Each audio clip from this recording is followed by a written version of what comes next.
I never thought I'd be one of those people who would need emergency medical care abroad. You know, you read about it, hear about it, but it always feels like something that happens to someone else. But then, one night in a small town in Thailand, I found myself in the hospital, and I couldn't believe how quickly everything changed. It all started with a simple stomachache. I thought I just ate something a little too spicy. But then it got worse. Nausea, fever, chills. I couldn't sleep, couldn't eat, couldn't even drink water without feeling like I was about to pass out. It felt like my body was shutting down, and I had no idea what was happening. I figured it was just some food poisoning. Maybe something I ate on the street. You know, the kind of thing that happens when you're traveling in a new country. But when it didn't go away for a few days, I knew I needed help.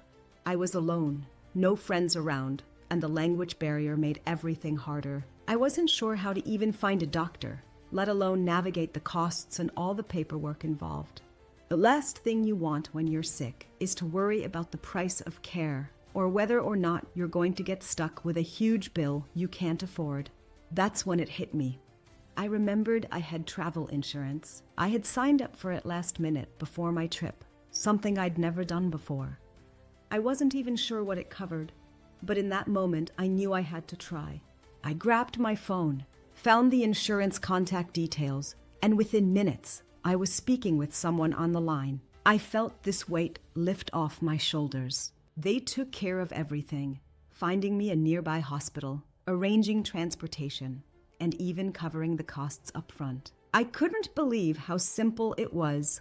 When I got to the hospital, I was still in a haze, but they immediately hooked me up to an IV, ran some tests, and reassured me that I was in good hands. The doctor said it was a bacterial infection. It was bad, but nothing too serious. I was just incredibly dehydrated and needed antibiotics. Within a few hours, I started feeling better. But here's the twist. I could have been completely stuck.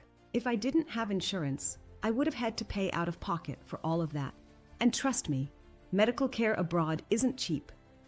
When it was all said and done, the total cost came to thousands of dollars. But because of my insurance, I only had to pay a small deductible. Everything else was covered.